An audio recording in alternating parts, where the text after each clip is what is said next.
Well, good evening. My name is Molly Sixsmith. I'm the Curator of Education here at the William Benton Museum of Art, and I'm thrilled to welcome you to our featured presentation, Picturing the Pandemic, Images from the Pandemic Journaling Project.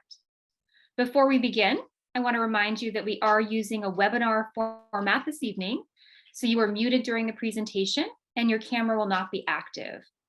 If you wish to adjust your screen, you can do that in the upper right-hand corner. And just to note, this program is being recorded.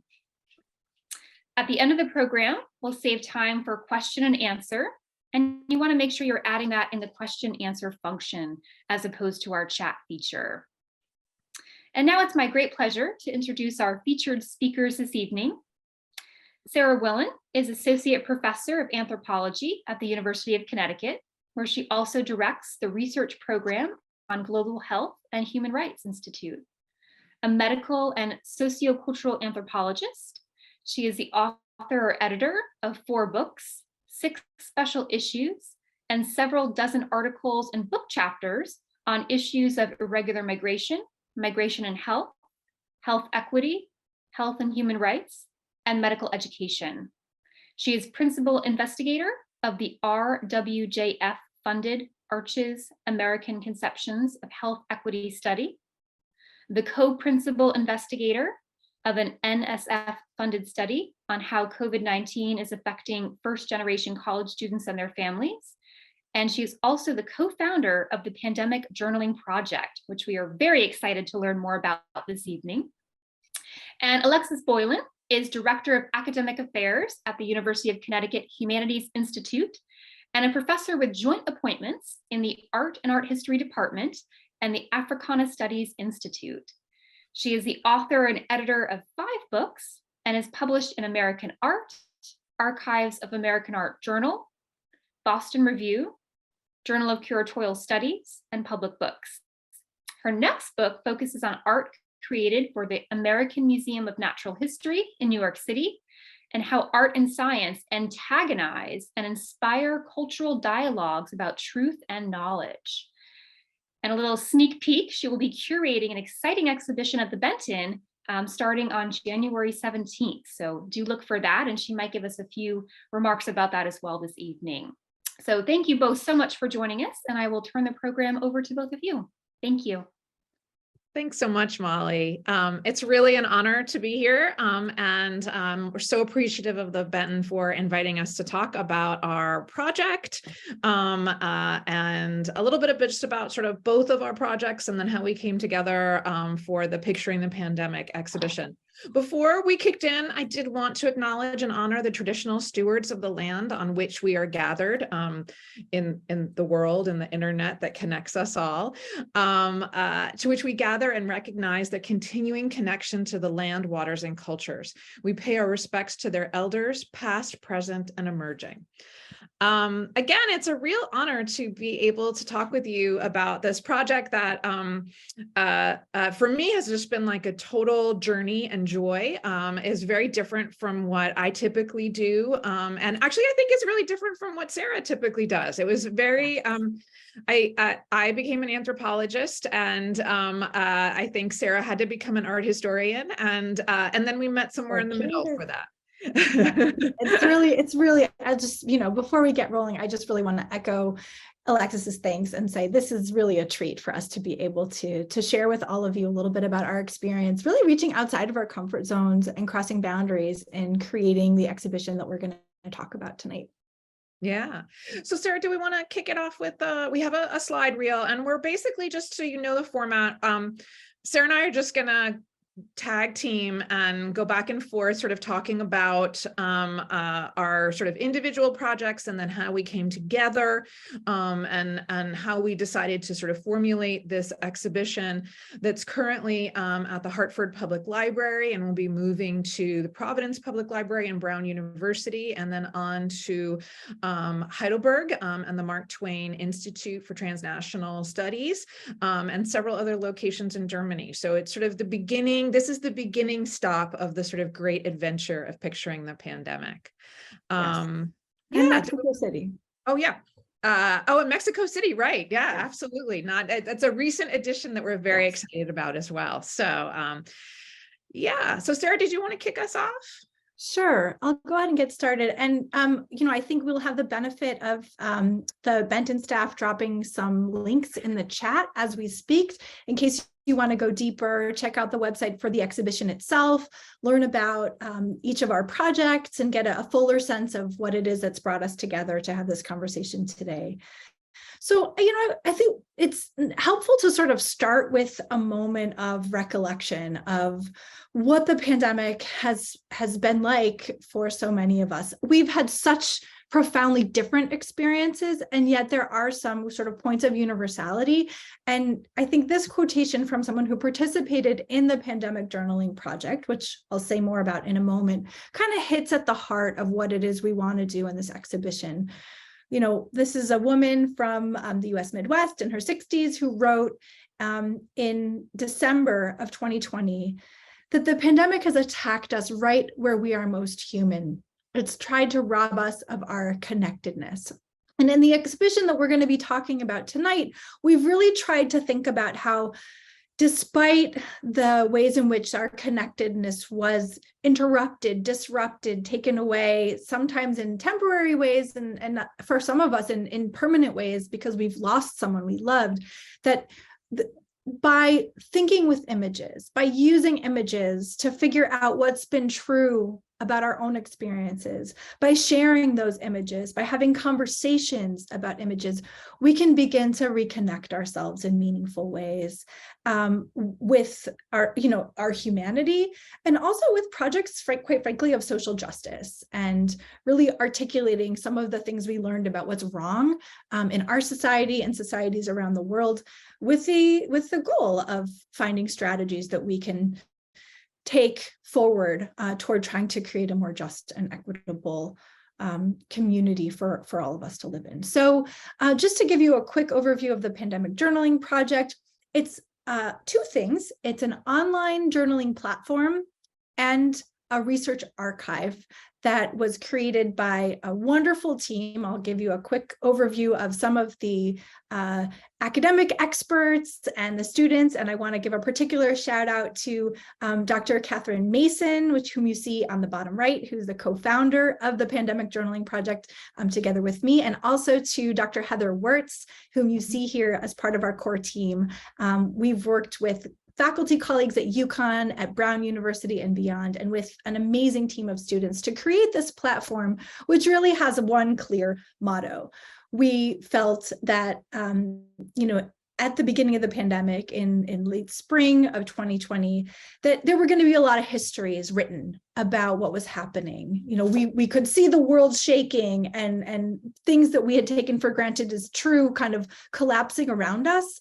And we were feeling such uncertainty and fear and anxiety. But we had, together, Kate and I, together with some of our colleagues, had this shared sense that what was happening was transformative, and that it was important to put it down, to write it down, and make sure that the chronicles that would exist of this time wouldn't just be written by people with power and people with influence, but that everyday people also needed a place to record their experiences. And so that's really the impetus for the Pandemic Journaling Project. And why don't you go ahead, Alexis, and tell us about the other key partner in the exhibition. So, and again, it's sort of, we're doing this sort of and giving you the two sort of key pieces just to sort of preface how actually Sarah and I came together and what we were sort of thinking about when we sort of decided to sort of think more seriously about an exhibition and sort of visual culture, and about ways in which we could really sort of foreground radicalizing the archives and thinking about the archives as the place that we should be,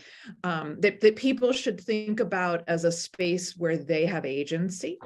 And my angle into this was an exhibition that, as Molly mentioned, is going to be opening at the Benton in January of 2023. called Seeing Truth, Art, Science, and Making Knowledge.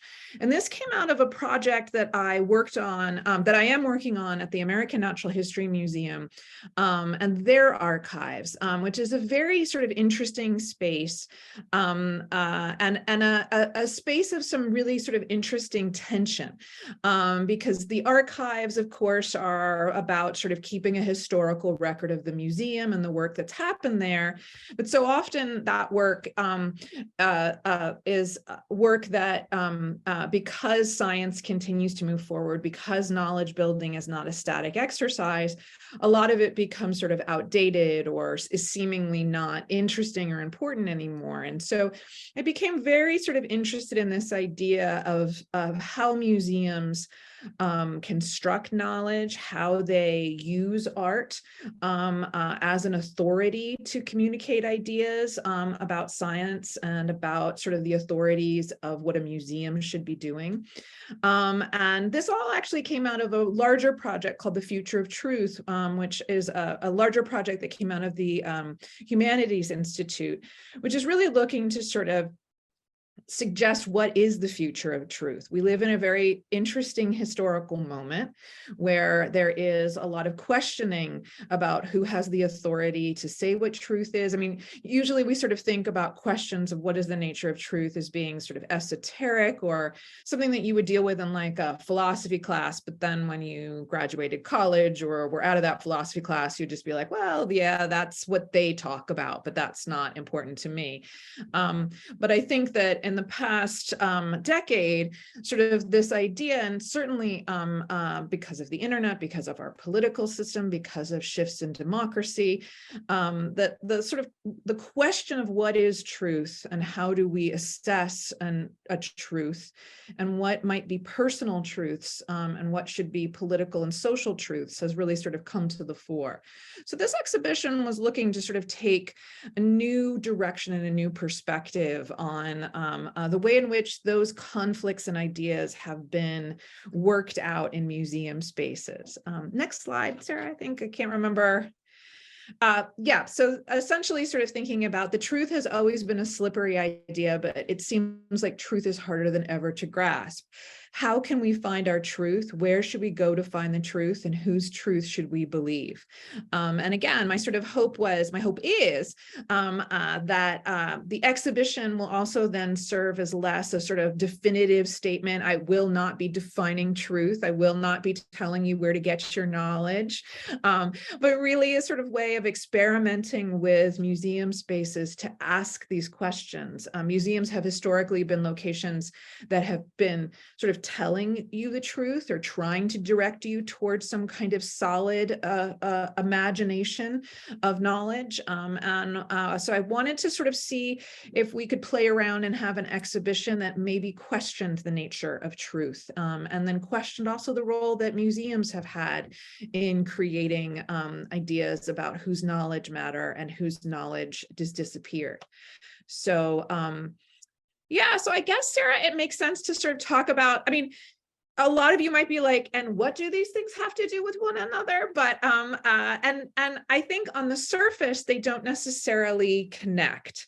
But Sarah was awarded a Future of Truth Fellowship at the UConn Humanities Institute. And as you know, it's the really exciting thing about any one of these kinds of fellowships or institutes. We got to talking about our projects and about the sort of ideas that circulated between our projects, which is who is allowed to speak their truth, whose voices are we hearing, and whose voices have been perhaps muted or sidelined for other narratives. And then I'll just say for myself that Sarah made a passing reference at one point. I had known about the Pandemic Journaling Project. I thought it was amazing. Personally, I'm not a journaler, so I was very interested in it. And I saw that there was a lot of these synergies.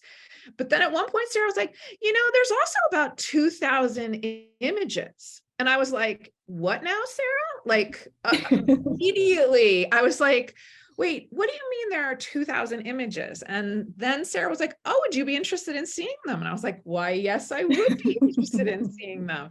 And that is actually how I think our sort of collaborative ideas got started, because as a visual culture specialist, I am always sort of fascinated at what it is that people choose to represent themselves, to represent their feelings, their emotions, their historical moment.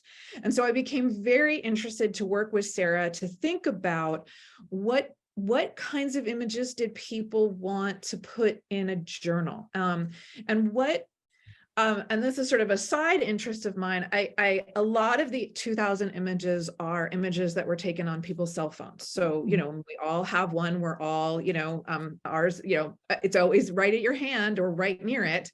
And I was very interested in sort of what are the pictures that people were taking that they wanted to have, that they wanted to remember, and that they were willing then to put into this sort of this interesting compendium of sort of memories of the pandemic. So that's a bit about how Sarah and I sort of came together. Do you want to pick it up, Sarah?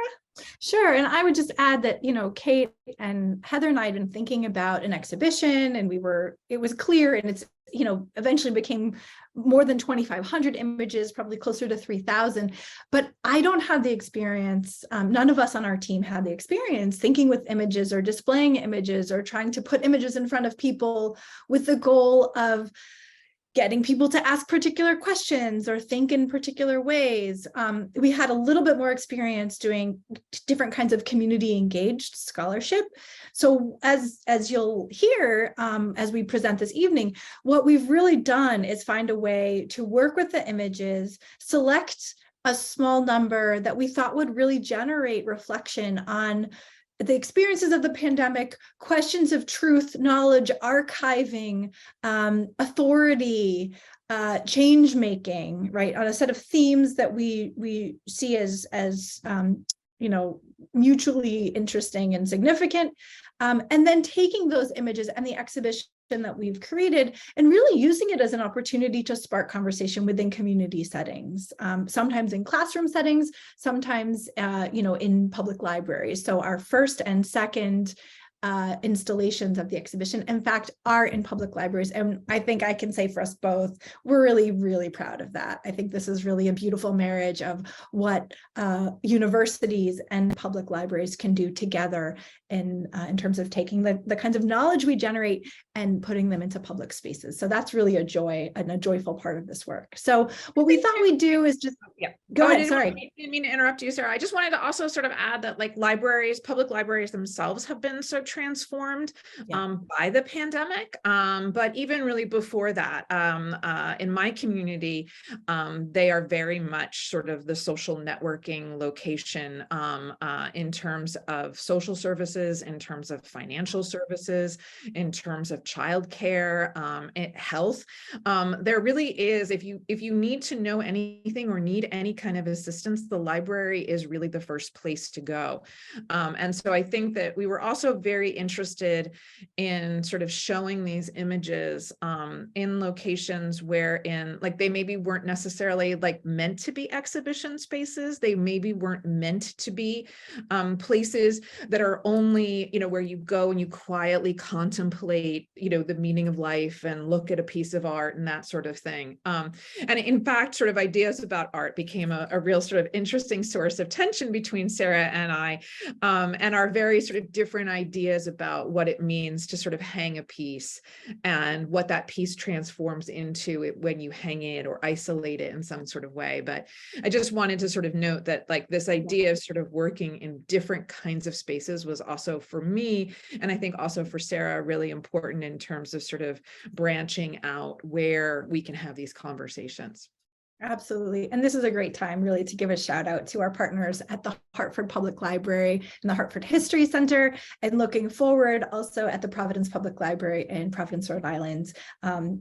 We have other partners, but the libraries have been so vital, and it's really been thrilling to think along these lines. So I think with our time, I'll say a little bit more about the Pandemic Journaling Project. Alexis will have some more to say about Seeing Truth. And then we'll talk a little bit about the power of journaling in speaking to the themes that we've introduced, including this really vital theme of what we sometimes talk about on the PJP team as archival activism, which I think aligns so well with the work of Seeing Truth.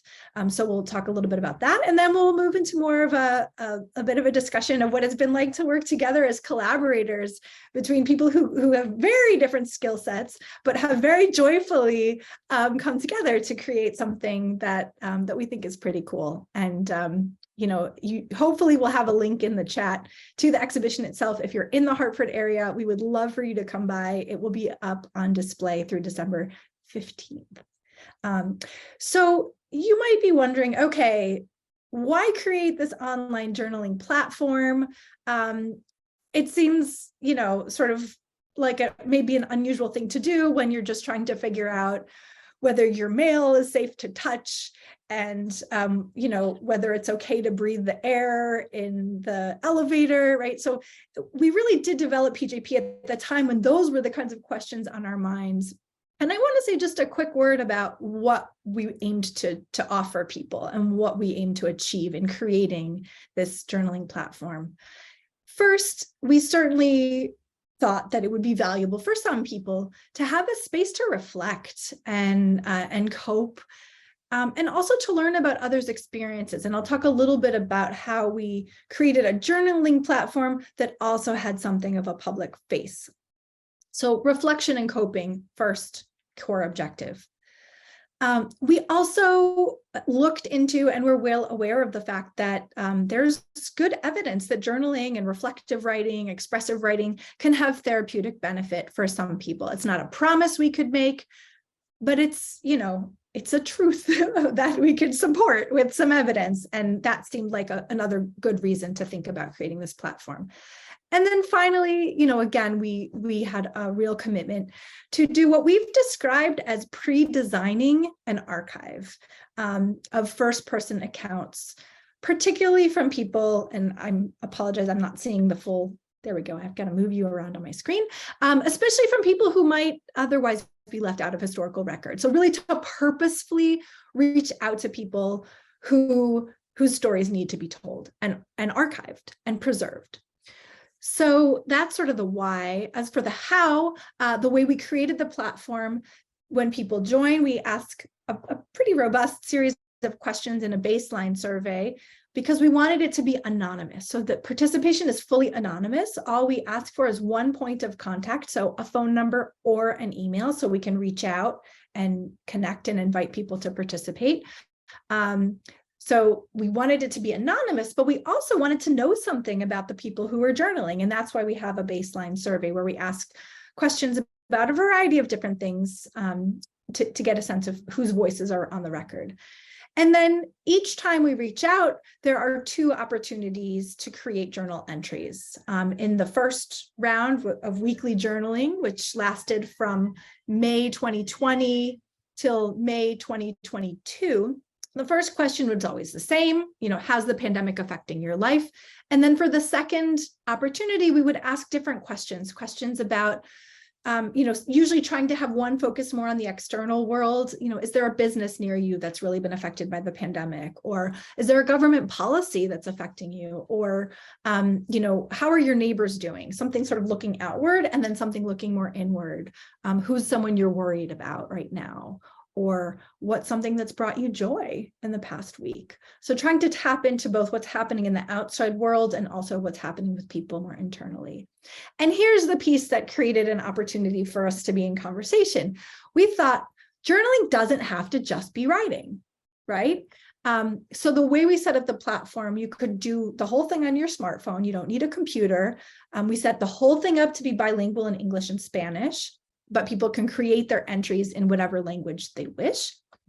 And people could write, or they could record on their phone and upload the audio, or they could upload photographs and, maybe offer some commentary either in an audio file or in writing. And so all told, I think, we have writing, we have audio recordings, we have images, again, mostly taken on cell phones, which is pretty fascinating. And then, I mentioned that we've tried to pre-design an archive, and I'll say just a quick word about what that means. First, we wanted these to be genuine journals that were people's own, that were theirs, that were secure, that they could access at any point, that they could keep. So we set up a page where people could log in securely and access and download their own materials. We also created what we call the featured entries page, which is a curated page that in some respects, you might think of as like social media because you're seeing material other people have contributed, but there's no opportunity to like or comment or anything like that. So we really wanted it to be a protected public space, and also, again, a curated space where we would do make some decisions about what to share. And those are really for participants and for the public. From a research standpoint, there are kind of two ways in which we've created an archive. First, we're taking all of the material contributed and depositing it with, in an anonymous fashion. Again, no contact information, but we're depositing everything in what's called the Qualitative Data Repository at Syracuse University, which is an archive, right? It's a place that protects and preserves and provides access to qualitative data sets. And for a period of 25 years, researchers will be able to access those materials under certain conditions that we're setting. And then after 25 years, the entire collection will become a publicly accessible historical archive that anyone can gain access to. And so we wanted to sort of stage things in that way. But you can see we're pre-designing an archive in a number of different ways. We've had some terrific media attention, which was really exciting. We were written up on the cover of the Science Times section of the New York Times. We had, some. Yep, go ahead, please. Sorry, I just before you kick into the media, actually, can you explain a little bit? Because I think a lot of people might not be clear. When you're saying you're pre-designing an archive, yeah, can you explain a little bit about how a more typical archive is constructed and then how you're intervening in that? Because I think that might be, that's like a real point of sort of the contribution that's being made here is to try to repossess agency in archive collecting. So I just wanted to sort of ask you to explain that, because I think that might not be clear to some people. No, that's a super question. Thank you. I think, there are a number of ways to think about this. And I think one sort of maybe simple way to put it is that, archives often are sort of a product of accident. What's there becomes the archive, right? What's left, what's accessible, what's been created. And often what that means is that what's been created, whether it's letters or diaries or, official documents, contracts, government policies, they've been created by people who have had a certain measure of education, who have a certain amount of influence in a given society, who are more likely to be, let's face it, if we think over the stretch of human history, who are more likely to be men, who are more likely to be white, who are more likely to be wealthy. So all of these features of people who create the stuff that gets saved influence the kind of histories we can tell, because the archive, even though we might think of it as a sort of broad, abstract entity, is from the get-go influenced by whose stuff is in there. And what we wanted to do is change whose stuff is in there, in addition to changing what stuff is in there. So in terms of the what, first person voices, everyday people talking about their everyday lives. So that's a kind of, rethinking the what of an archive. And in terms of the who, we've worked very hard to reach out to people who, because of their racial ethnic background, because of their disability status, because they belong to the LGBTQ community, because, the disability, their disability status, people who for socioeconomic reasons, people who might not otherwise have the opportunity to write stuff down that someone would say, oh, we should save that. So thank you for asking the question. I think it's an important one. And hopefully that's clear. Very quickly, some people have thought it's kind of an interesting idea. We've gotten to talk about it with the media, and that's been fun. And what we're going to do now, I think I might need to reshare to make sure the sound is working. I'm actually going to go ahead and reshare with sound to make sure you can hear this. We're going to take 2 minutes let's see if I can do it. I don't know if I'm able to do it. I'm going to try it. And if it doesn't work, we're going to go ahead and drop in a link in the chat and folks can check it out on their own. Let's see. Let me try that again. We'll see if we can share the sound. You'll get, I'm going to try it one more time. We were doing so well. Oh gosh, what just happened? Okay, wait, let's see how this goes. It's not working. Okay, we're gonna go ahead and move on. Let's see. It's on the webpage, so yeah. Yes. Let me try one more time. I'm not sure why it's not letting me share again. But I think maybe we can ask our friends at the Benton to help us. Let me try one more thing. Yeah, no, it's not letting me do it again.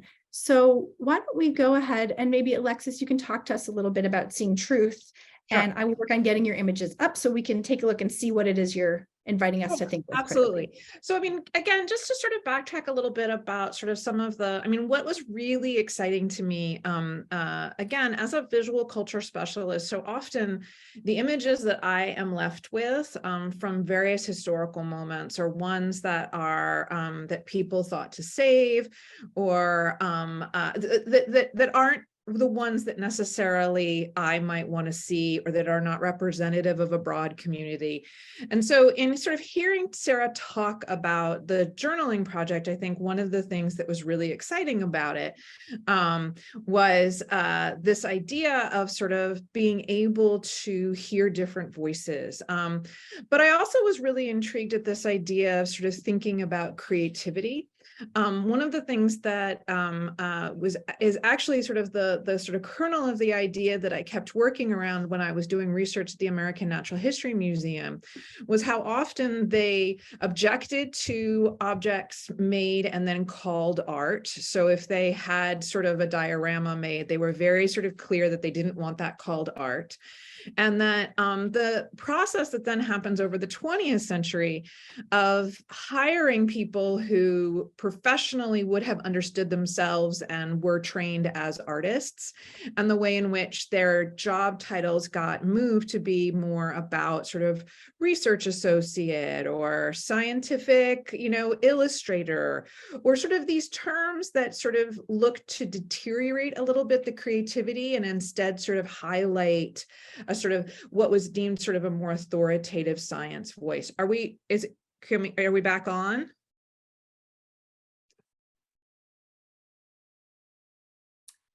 Oh, Sarah, I think you're muted. I think we have our slides back up and running and we'll be ready to go. Okay. Sure. Do you want to complete your thought, Alexis, and then we can give it a shot? Yeah. So I think that so one of the things that also sort of hit me about this is that one of the things I was trying to do. So again, sort of, I've always been interested in the sort of who gets named an artist, who gets authority over creativity. And I was really sort of energized by how many people wanted to record their experiences visually. So I'll just leave it there, and then we'll kick into sort of my the sort of conversation that I'm having in Seeing Truth, also about who sort of owns or manipulates knowledge. But yeah. Sure. So we're going to give this a shot. And in addition to providing the opportunity to share and reflect visually, we also, again, invited people to reflect by sharing audio. And so if this works, what we're going to share with you is some of the audio from people contributed in the first year of the project. So Alexis, you'll let me know if we can hear. Yeah, almost a year in, and I guess I just found this project. It's been a really tough year. This week has been a rough one. COVID affects my life in many ways. It's hard to even remember what things were like before. Hay que aprovechar el tiempo, hay que aprovechar a las personas, hay que aprovechar. Restrictions are being lifted slightly, even though Everything has cases are going been up, but so I think it much was the yesterday, we same didn't for have so any many deaths, weeks so now. to go to work, stress out, and then carrying that stress There's been home a lot of and trying moments to. when you're alone with your thoughts. That sometimes it feels like it's all gonna fall apart at any This is my minute. reality. This is my first year I of miss college. being I have around nothing people. I else miss to going to compare it to. concerts. I miss going to the bar. I So miss hanging this out is with my all my normal. friends and And some of my honestly, family. I'm grateful Or to have I not pause, what everybody everyone just else have has, like to not With something else, be aware of to not be thinking about like what the I don't regrets that have. you had. And And say maybe I something. shouldn't, you know, I don't want to be a burden at always sharing. Existen personas que están Doesn't feel real. dispuestas a escuchar Long term. y apoyar. Although things are looking up, you know, the vaccines. Far away off. We're getting there. I'm getting It's still vaccinated daily next weekend, mindfulness which and is this and exciting that. about. I'm trying to pay attention to what's going on.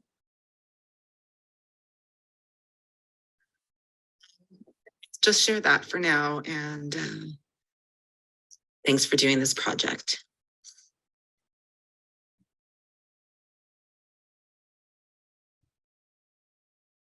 If someone is listen this out here in the future, just want to say, wow, that's so interesting.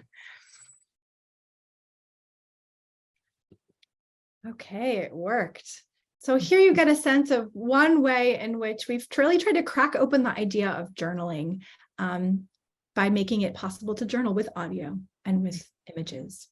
So just very quickly to give you a sense of who's participated, whose stories we're hearing and recording.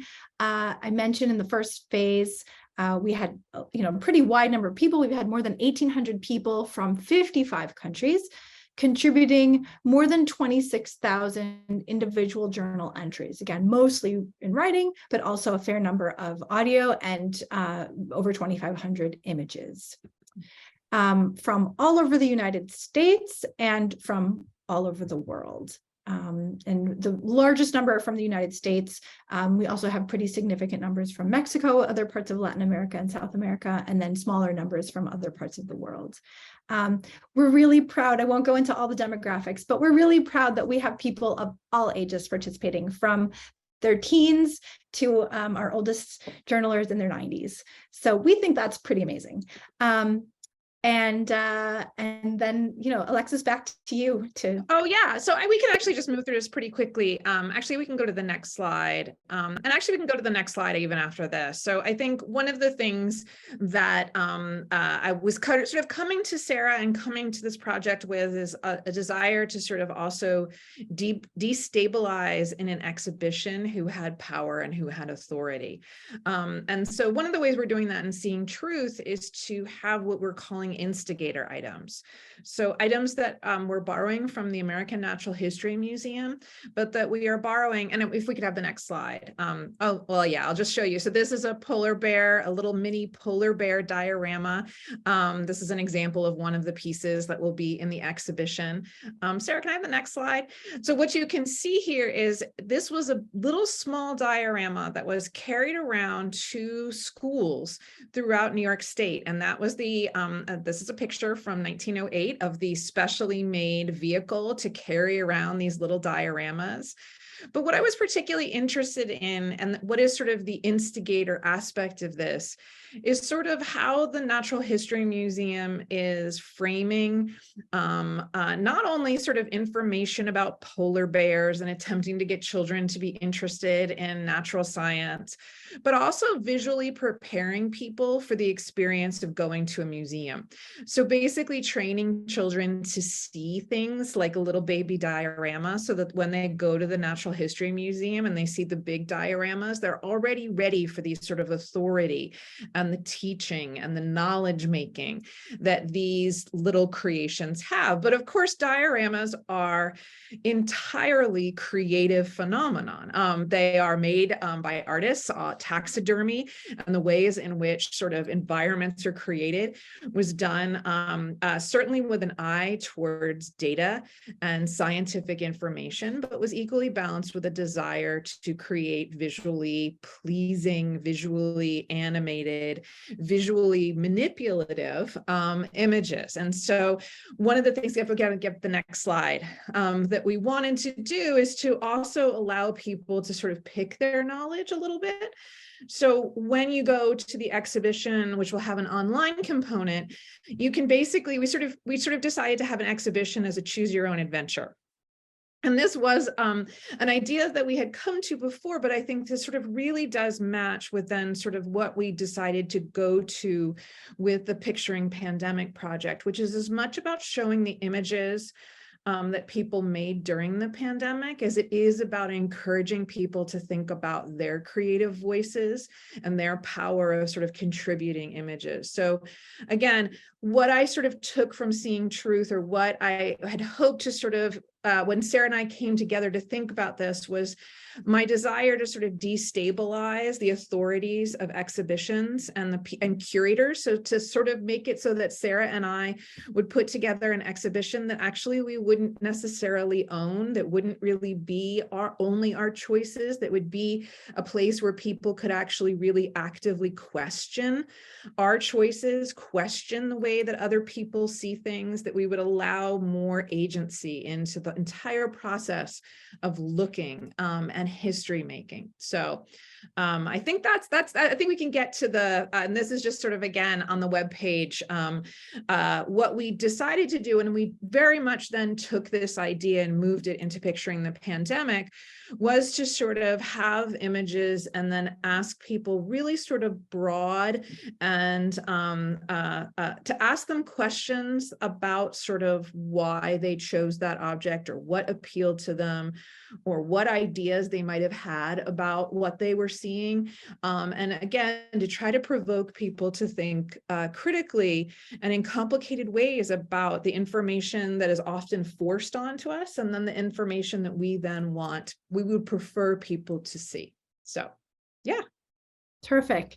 So I'll say a few quick words because we want to have time for questions, but just a little bit about the power of journaling and what it is we see people doing as they engage with this project we've created. So, we see lots of things happening. People certainly are treating the journaling project as a space for reflection and learning. It's become a virtual zone of encounter. It has some therapeutic dimensions. It's also become a research method and a strategy for the kind of archival activism we're talking about. And in line with the themes that Alexis has walked us through, a tool for decolonizing exhibition and museum spaces, and we think some pretty interesting ways. And then, is it for our visitors, for others, perhaps a space where people can think about the project of seeking or finding truths? So just to give you a sense of what some people have contributed, sometimes people talk about how they engage in what Kate Mason, my colleague and co-founder, talks about as self-soothing, how people documenting efforts to care for themselves. And we really love this image of someone talking about how taking care of their plants has a kind of calming value. And that can be meaningful even if they can't really take care of themselves as well as they'd hope. We see people engaging with others like children and thinking about the emotional truths of what it's been like to live through the pandemic. And this is another kind of favorite image that we really love, by a 4-year-old creating a way of working through her own feelings and then talking with a parent and really teaching a parent. So we see how an image becomes part of that very different kind of emotional truth-telling process. Sometimes people need to document the sadness, the fear, the despair, the lostness that so many of us felt, at times hopelessness or helplessness. So lots of emotions find expression. This is an image I particularly love about the green dot, right? I'm looking at a green dot right now. We all know the green dot. It becomes this opportunity to connect with the world and also, sometimes a lifeline. So we've seen people reflecting sometimes in writing and sometimes through sketches. And this is a wonderful sketch artist who has some work in the exhibition that we really appreciate. So sometimes sketches become a way to journal and a way to reflect on the truths of a moment, the struggles, the anxieties, the concerns, the emotional dynamics and balances. Another image we share in the exhibition, looking at a moment. So here we see an image documenting a moment of joy and relief after not being able to visit the journaler's mother for 20 months. Finally, they're able to connect in person in a nursing home and celebrate her birthday. So we see images doing all kinds of work. Yes, go ahead, Alexis. Oh, no, I was just going to say we only have about 15 more minutes left. So I think we should try to like maybe get through. I mean, all these images are amazing and you can see them all at the exhibition, but I think we should try to get through to some of the things that happen at the exhibition and then just allow some time for questions. Yeah. Sure. So one thing that we've done to try and really make sure this is an active experience of connecting with the materials we share is that everyone who comes gets a journal of their own where they can do their own reflection, and we'll share a link. Even if you don't have one, you can come to the exhibition and get your own. You can also contribute your own images, and we can we'll share a QR code shortly to give you a way to do that if you'd like to share your own images, words. So basically, in terms of connecting with the public, we've done a couple of things. The first thing we did was really, reflecting the genius of our library colleagues who said, you can do what we call passive programming. We put up a poster in the spring with a stack of Post-its. And on the poster, which was sort of a teaser for the exhibition, we had the question, "Dear pandemic, I am feeling very ... And people could share whatever was on their minds. And you can imagine the wide range of sentiments expressed, and that we've then pulled into the exhibition itself. We've also, with support from the College of Liberal Arts and Sciences at UConn, had the opportunity to do a series of 6 children's programs at Hartford Public Library branches, where we've come to children and their families and said, how has the pandemic changed us, and how can we change the world? And we've put art supplies in front of kids.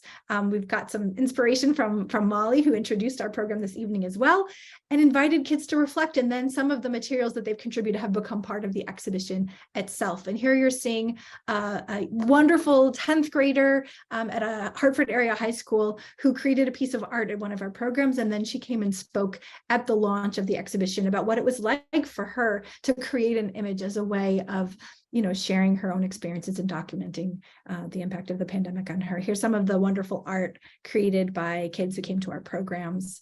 And just to give you a taste of the range of visual content. Another really important piece that we want to mention, Alexis talked about how we, as curators, had some control, but really haven't had full control over the exhibition, in part because we are very purposefully partnering in each location with local partners. So what you see here are images taken by 3 local documentary photographers in Hartford, commissioned by the Hartford Public Library and the Hartford History Center to document what was happening in 2020. So we see images of social protest, we see all sorts of images, and those are put in dialogue with images contributed to the Pandemic Journaling Project. I think, that's sort of where we wanted to go. And I think maybe we'll thank certainly the Pandemic Journaling Project community, the Benton Museum for hosting us this evening. Lots of folks, Kate Mason, Heather Wirtz, the Humanities Institute staff at UConn's Humanities Institute, wonderful funders, our curation partners, and then the funders of both Seeing Truth and the Pandemic Journaling Project. And all of this is on our website, so you can go ahead and take a look. And I think with that, we will thank you and go ahead and just share this image. This is another sketch by our wonderful sketch artist, and we've made up postcards that have her image and a QR code. And you can even, if you're interested, scan this on your screen and go ahead and contribute an image of your own. Words work too, and become part of the conversation that we're trying to spark here. And I think with that, maybe we'll wrap and open for questions. Yeah. Excellent. Thank you both so much for that fascinating presentation. So if you have questions, please type those in the QA button on your screen, and we'll be happy to pose those to our speakers. So we'll give everyone just a moment to start typing those in. While we're waiting, Alexis and Sarah, how has the reaction to the exhibition been? What have you kind of learned from guests? So far, I think we're hearing people are reacting. I had a conversation earlier today with Jasmine Augusto, who's the wonderful colleague at the Hartford Public Library that we've been working with, who's really curated the Hartford 2020 materials. And she said something super interesting, which is that different people come through and they respond to different images. And that's exactly what we had hoped. That's exactly what we were going for, that some people respond to an image that reflects on the moment, you know, the big picture, a vaccine site in a hockey stadium, right? Other people respond to a very intimate image, like the image of the people joining to celebrate a birthday in a nursing home. So across the board, I think the response has been positive. And also it's really exciting to hear that people are coming to the exhibition, seeing different things and connecting in different ways. I mean, I think one of our hopes Fantastic. too, I mean, in putting it in a library space, I mean, I think that, of course, if you have an exhibition in a museum space, people have to make the decision to go to the museum and see that exhibition. So there has to be some kind of sort of active desire or an act of being forced to go to a museum. I think what's interesting, and I think one of the things we were excited about, is actually that a lot of times people are going to see this only in bits and pieces as they're passing through the area to get to another location or to do something else in the library. And I think we were really excited about the possibility that maybe also people didn't have to take in the whole, or didn't have to sort of see the whole thing or sit and ponder images. They could actually just sort of wander through and pick through what they wanted to see and consider, and just sort of take it in different sort of ways and spells, be less. And I think this was actually, tricky for both of us. I think Sarah and I are both people who want to be not controlling, and appreciate that is beautiful, but that in our own ways are also both very, like, we want, like, we did this, we want people to go in this direction or that direction. So I think it was very fun working with Sarah, because it was sort of, there were moments where I was like, Sarah, we can't control it. And then other moments where Sarah would be like, Alexis, take it down. Like, you can't, you know. So I think in that sense, it was really exciting to sort of work with someone and then work in a space that in a lot of ways is sort of like, no, you have to fit this vibe, not we're going to make the vibe, like we're going to make it and put it onto this location. So, yeah. Thank you both. We have some great questions coming in. What are some more examples of things submitted that are considered typical forms of art, things other than drawings and photographs?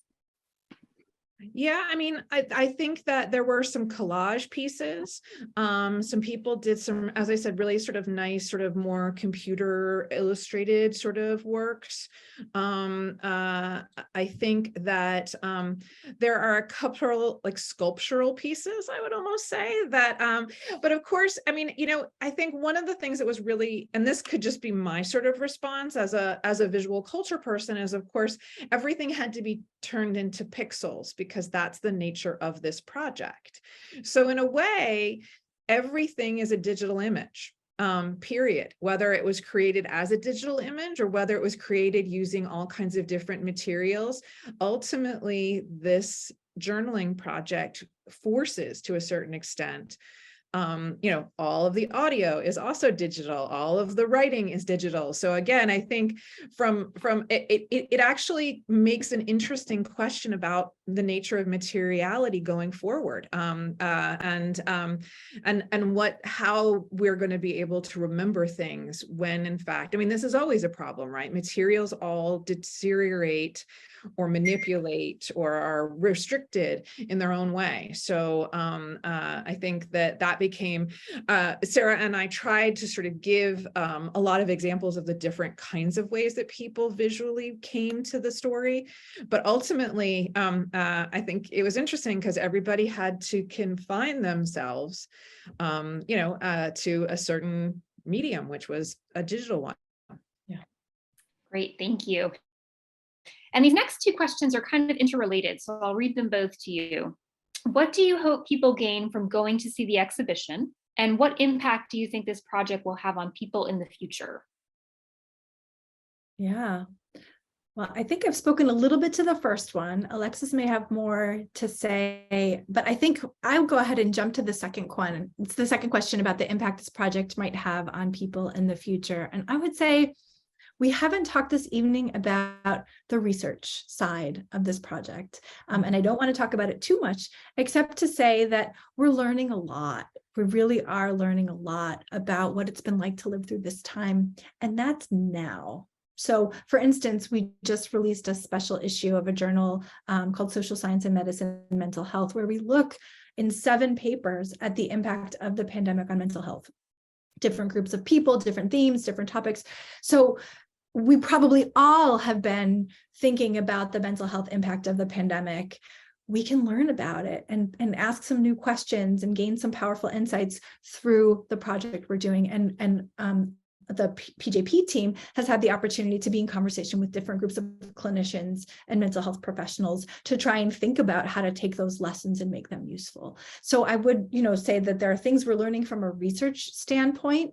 One thing, this is my selfish hope, I hope that people will begin to see journaling, whatever that means to them, as something accessible, as something that they can do, that people who visit the exhibition or who are involved in this project will have a stronger sense that their voice really does matter, and that there's an audience for it, and that we can together create spaces where we can listen differently, we can look differently, and we can listen and look at materials created by people who might not be among those we see in our everyday lives. So we hope that there are some connections being created across communities and between people who might not otherwise get to know each other. So Alexis, you probably want to say more. I think same thing. I would just sort of ditto everything. I think a lot of the ways that Sarah and I came together about this project was over a desire to put something together that inspired people to think